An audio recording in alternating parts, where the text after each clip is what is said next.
Hatch TV London with Sadia Sadat. नाज़रीन, आज हमारी बड़ी खुशकिस्मती कि आज हमारे साथ मौजूद हैं बहुत ही जानी मानी शख्सियत डॉक्टर अशफाक हसन साहब, और ये भी हैं नस्ट के, और इनकी बहुत अच्छी गिरफ्त है इकोनॉमी के हवाले से और बहुत ही जाने माने ये इकोनॉमिस्ट हैं। तो आज हमने सोचा कि थोड़ी इनसे बात हो जाए और जाने कि पाकिस्तान की इकोनॉमी क्या वाकई दुरुस्त सिमत में जा रही है, जिस तरीके से हमें बताया जा रहा है कि हमारी मईशत जो है वो बेहतर हो गई है। तो अस्सलाम वालेकुम सर। जी वालेकुम सलाम।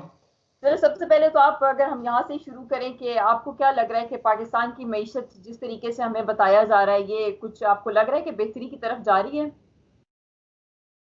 देखें,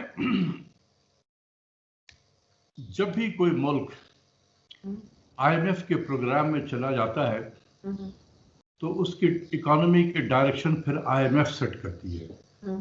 हुकूमत वक्त के हाथ में नहीं होता है कि उसको वो चलाए, क्योंकि पॉलिसी मेकिंग जो है वो हम कॉम्प्रोमाइज़ कर देते हैं और वो IMF का जो प्रोग्राम होता है हम उसको सिर्फ इम्प्लीमेंट करने के काबिल होते हैं।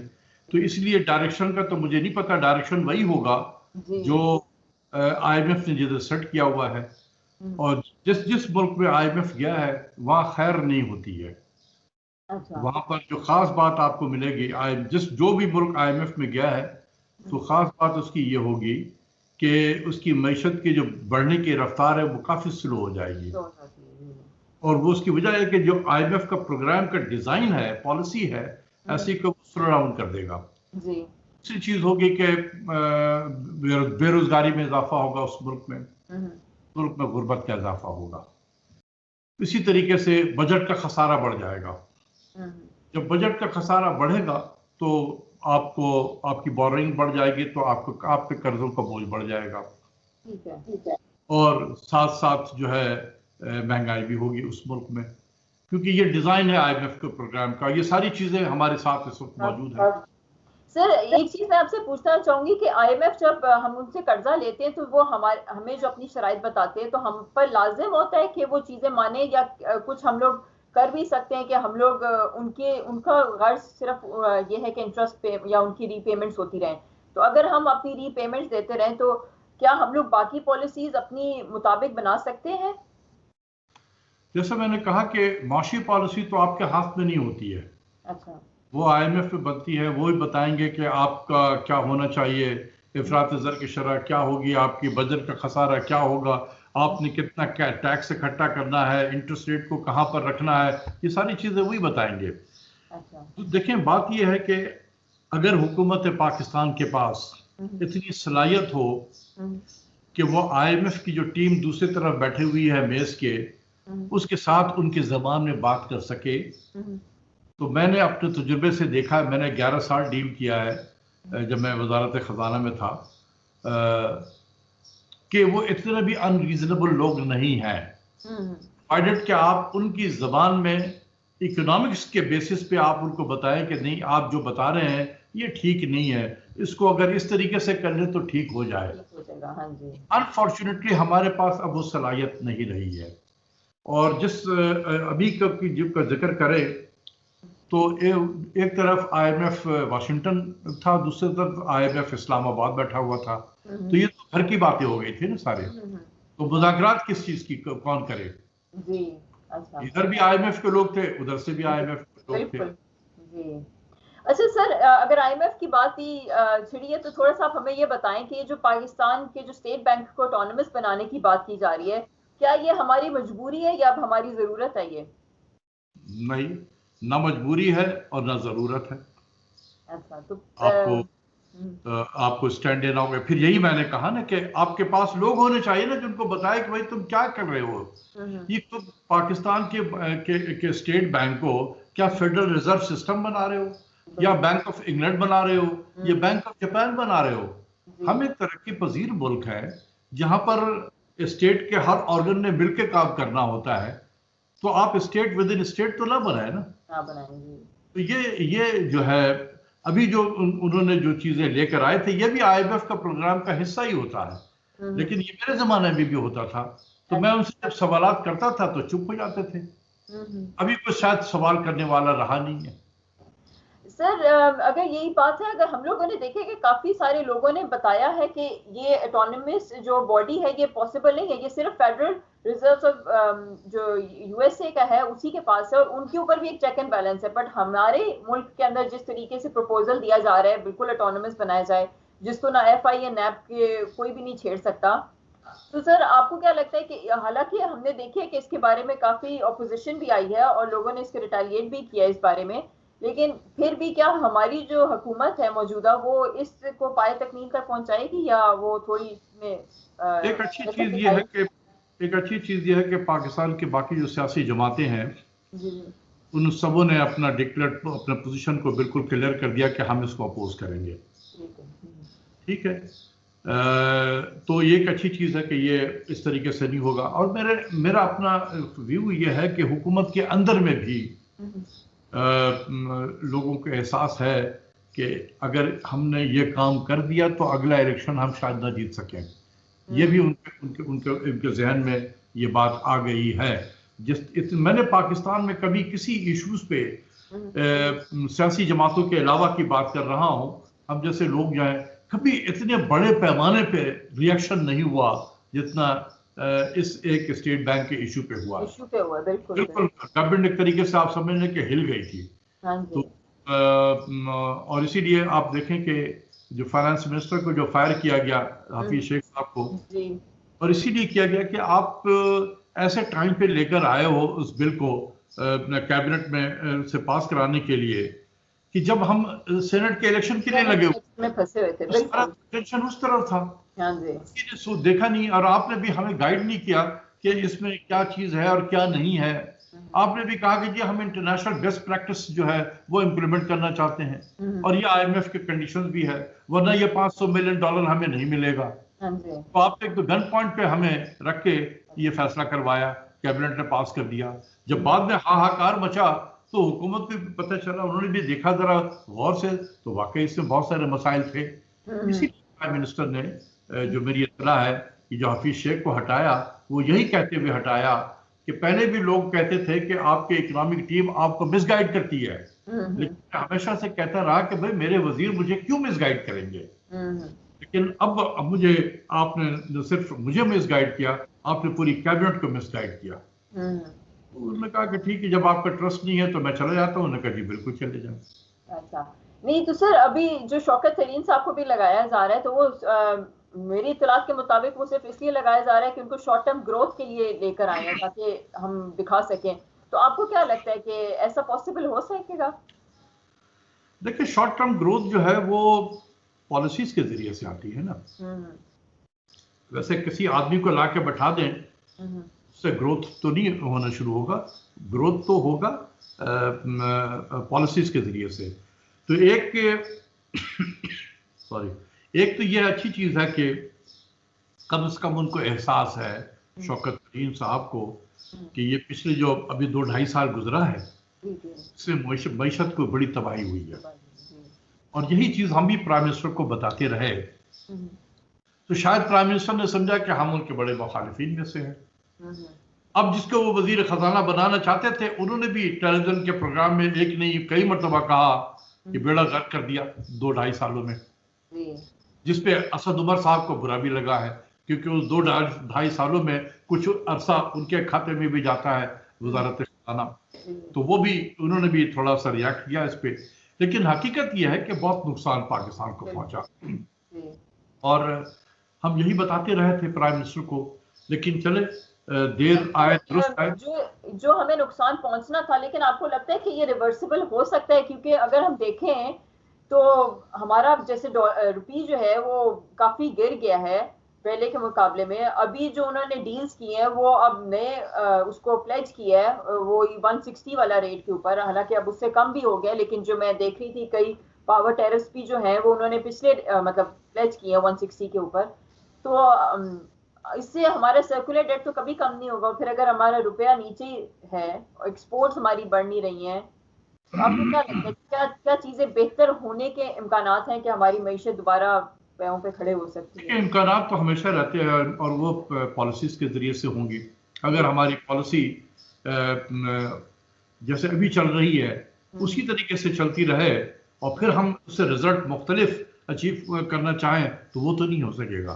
तो हमें पॉलिसी में तब्दीली लानी होगी, यानी अब तक जिस तरीके से चल रहा था उस तरीके से हम नहीं चलेंगे, हमें तब्दीली करनी चाहिए। और क्या हमें तब्दीली करनी चाहिए, हमें इंटरेस्ट रेट की तरफ देखना है।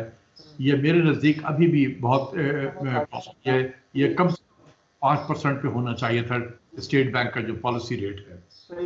दूसरी चीज़ यह है कि ये एक्सचेंज रेट अभी भी 152-153 पे है। ये हमेशा से ये 150 के इसकी जो प्राइसिंग 150 पे ठीक थी, लेकिन हम जबरदस्ती इसको 168 पे लेके चले गए थे। और मैं आपको बताऊं कि सिर्फ इसमें हफीज शेख साहब भी इसके जिम्मेदार नहीं है, इनसे ज्यादा जिम्मेदार जो है ये गवर्नर स्टेट बैंक है। और चूंकि जब हफीज शेख साहब चले गए हैं तो मेरी तो यही इनसे सजेशन होगी कि वो भी जहां से आए हैं अब वापस चले जाए वहां पर, कि उनकी पॉलिसीज की वजह से पाकिस्तान को बहुत ज्यादा नुकसान पहुंचा है। लिहाजा और अब ये वो एक्सपोज भी हो गए हैं, तो इसलिए उनको मेरे नज़दीक ये है कि उनके लिए बेहतरी है कि वो चले जाएं, वरना वो चल नहीं सकेंगे। वो घसीटते रहेंगे अपने आप को, ये और बात है 3 साल तक, लेकिन एक बाइज्जत तरीके से चला जाना वो ज़्यादा मुनासिब होगा उनके लिए। अच्छा सर, अभी अगर हम बात करें कि पाकिस्तान ने कुछ इंटरनेशनल मार्केट में भी दोबारा से आ गए हैं और कुछ बॉन्ड्स जो हैं वो भी लिस्ट हो गए हैं, लेकिन हम देखते हैं कि इतना ज़्यादा सब्सक्रिप्शन रेट नहीं है। तो आप क्या वजह समझते हैं इसकी? बड़ी ज़्यादा ट्रेडिंग नहीं हो रही है, लेकिन सबसे अच्छी चीज़ यह है कि मेरे ख्याल में 2.5 सालों में अगर इस हुकूमत ने कोई एक अच्छा काम किया है, वो मेरे नज़दीक ये था कि वो इंटरनेशनल मार्केट में वो गए, अपनी बॉन्ड को उन्होंने फ्लोट किया और इससे फ़ायदा उठाने की कोशिश की। जो इस वक्त मार्केट जो है इंटरनेशनल मार्केट में बहुत ज़्यादा लिक्विडिटी है और इंटरेस्ट रेट भी बहुत लो लेवल पे है। तो इसलिए हमें आज भी बहुत पहले जाना चाहिए था, बहुत पहले जाना चाहिए था, लेकिन मुझे ऐसा लगता है कि ये भी IMF ने मना करके रखा था कि ताकि उनके डिपेंडेंस रहे IMF के ऊपर में। देखें 2.5 बिलियन के करीब पाकिस्तान को ये पैसे मिल गए, कोई कंडीशन नहीं है, कुछ भी नहीं है। तो अगर हम ये पहले चले जाते तो शायद हमारी इतनी ज्यादा डिपेंडेंस IMF पे नहीं होती। तो लेकिन अब चले गए। जो 6 बिलियन हमें मिलने हैं वो हमें उतना ही नुकसान हमें रेकोडेक के अंदर हो गया है। मई के अंदर हमें जो उसका लगा हुआ है, हमारे ऊपर जो लगा हुआ जुर्माना लगा हुआ है रेकोडेक के केस के अंदर, वो उतना ही लगा हुआ है जो 6 बिलियन उन्होंने दिए हैं। तो ये तो एक हाथ से आएंगे दूसरे हाथ से चले जाएंगे और नुकसान पाकिस्तान का मजीद हो गया है। चले वो तो देखें, वो हम अब क्या उसको कहा जाए कि ये किसकी गलती थी, क्या थी। एक बात मुझे ये बताएं कि जो पाकिस्तान के भी इंटरनल हालात हैं, आपके ख्याल में क्या ये, क्योंकि ये बहुत बड़ा इंडिकेटर होता है अगर कोई शख्स किसी सॉवरेन बॉन्ड्स लेते हैं तब, जबकि वो देखते हैं कि मार्केट जो है, ये कंट्री जो है वो स्टेबल है, उसकी रेटिंग अच्छी है। हमारी रेटिंग -B है और हमारे हालात, मुल्क की जो हालात हैं वो आपके सामने है जो अभी। तो आपको लगता है कि इससे कुछ हमें फायदा हो पाएगा? पाकिस्तान की जो मईशत है ना, इस वक्त जो पोजीशन है एज वी स्पीक, B- जो है वो थोड़ी ज्यादती है हमारे साथ में, नहीं होना चाहिए था B-। हम मिनिमम जो है B के काबिल थे, B- उन्होंने, इसमें भी बड़ी सियासत चलती है इंटरनेशनल रेटिंग एजेंसीज में। 11 साल मैंने पर्सनली 2 बड़े रेटिंग एजेंसीज को डील किया था, स्टैंडर्ड एंड पुअर और मूडीज को। मेरा उनके साथ बहुत क्लोज लिंकेजेस रहा है। तो ये इसके पीछे भी इंटरनेशनल सियासत होती है जिसकी वजह से आपको नीचे की तरफ रखा जाता है। हैविंग सेड दैट, अगर हम जैसे बॉन्ड हमने फ्लोट किया है और आज जो पोजीशन है हमारी, आगे अगर हम चलेंगे, अगर हम अगले माली साल में दोबारा हम चले जाएं इंटरनेशनल मार्केट में, तो जिस रेट पे अभी हमने लिया है हो सकता है कि इससे कम रेट पे हमें आगे मिल सकता हो। तो हम मार्केट में बहुत दिनों के बाद गए थे, तो एक तरीके से न्यू बॉन्ड के प्रीमियम भी हमें देनी पड़ती है। तो अब हम क्योंकि ऑलरेडी मार्केट में हैं, तो और वो चलता रहेगा। शुरू में इनिशियली तो थोड़ा सा होता है, स्लो हो जाते हैं, ट्रेडिंग, लेकिन बाद में फिर चल पड़ता है। दूसरी चीज ये है कि जो डोमेस्टिक सियासत है ना पाकिस्तान की, ये ऐसे ही रहेगी। This is our new normal, ये न्यू नॉर्मल है। तो इसमें आपको ना दुनिया एक्सपेक्ट करे कोई बेहतरी होगी, ना हम पाकिस्तानियों को एक्सपेक्ट करना चाहिए। ये इसी तरीके से चलता रहेगा कि जो हुकूमत में आ जाएगी तो उसके लिए हर चीज बेहतर होती है। इलेक्शन भी फेयर हुआ था, सब कुछ फेयर हुआ था, और जो इलेक्शन में से हार गए, जो बाहर होंगे, उनके नजदीक सब कुछ ही खराब होगा। और ये कि ये धांधली भी हुई थी, सब कुछ हुई है। ये एक हमारा अब एक कॉमन सा ट्रेड बन गया है, तो इसलिए हमें परेशान नहीं होनी चाहिए। This is our new normal, हम इसमें रहते हुए भी आगे बढ़ सकते हैं। ठीक है सर, अगर हम इसी तरह बात करते हैं, एक और हमारे देखा है कि हम गवर्नमेंट ने एक इनिशिएटिव लिया था हाउसिंग स्कीम्स का, लेकिन उसके अंदर भी बहुत ज्यादा हम लोग देख रहे हैं कि खाते ख्वाह लोगों का इंटरेस्ट नहीं है, तो वो उसकी क्या बड़ी वजह समझते हैं आप? देखिए, मतलब यह है कि एक तो यह है कि ये बहुत जबरदस्त स्कीम है, क्योंकि हमेशा से देखा गया है कि दुनिया में जो भी मईशत बहुत तेजी से अगर किसी ने ग्रो किया है तो उसके पीछे हाउसिंग एंड कंस्ट्रक्शन सेक्टर का बहुत बड़ा रोल होता है, क्योंकि इसके साथ बहुत सारी अलाइड इंडस्ट्रीज हैं जो साथ चल पड़ती हैं अगर ये कंस्ट्रक्शन एक्टिविटी शुरू हो जाए तो ये बहुत अच्छी चीज़ है। ठीक है, अभी शुरुआत में उतनी स्पीड आपको नज़र नहीं आ रही है, लेकिन आहिस्ता आहिस्ता जब 2-4 लोगों को घर मिल जाएगा, उससे फिर लोग देखेंगे कि अच्छा इनके पास घर नहीं था, अब इनको मिल गया है, ये आ गए हैं, तो हो सकता है कि बाकी जो अभी लोग साइड लाइन में बैठे हैं वो आ जाएंगे। तो कहीं से शुरुआत तो हुई है, और इंशाल्लाह जिस तरीके से अगर चल रहा है तो ये आज अगर स्लो है तो कल को स्पीड भी पकड़ सकता है ये। ठीक है, तो सर अभी आप अगर क्या समझते हैं कि क्या एक इनिशिएटिव आप समझते हैं कि जो इस हुकूमत ने अच्छे इनिशिएटिव जो लिए हैं वो कौन से आप समझते हैं? देखिए, जैसे मैंने कहा, बॉन्ड के हवाले से जबरदस्त है ये। दूसरा ये है कि हाउसिंग एंड कंस्ट्रक्शन सेक्टर को प्रमोट किया गया, ये भी जबरदस्त है। हाउसिंग इंडस्ट्रीज को जितने बरात दिए गए हैं, ये उनके सोच से भी ज्यादा बरात दे दिए गए हैं। तो ये इसमें ये बेहतर है, इसमें ये अच्छे इकदाम किए गए हैं ये। लेकिन बात यह है ना कि जब आप IMF में जाएंगे तो आपके अच्छे बुरे इकदाम कोई मैटर नहीं करेंगे, इसलिए कि सारी पॉलिसीज आपने IMF वाली, गैस का कल को IMF कहेगा गैस की कीमतें बढ़ाओ, बिजली की कीमत बढ़ाओ, तो आपने बढ़ाना है, तो उससे फिर इंडस्ट्री क्या चलेगी आपकी, खुद सोचे ना जरा।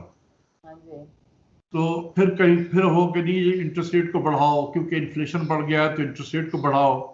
हम बता के थक गए हैं। आई एम श्योर कि अब लोगों को एहसास हो गया है कि पाकिस्तान में जिस तरीके से इन्फ्लेशन हम मेजर करते हैं, वहां पर इंटरेस्ट रेट को बढ़ाने से कोई इन्फ्लेशन कम नहीं होता, बल्कि बढ़ जाता है।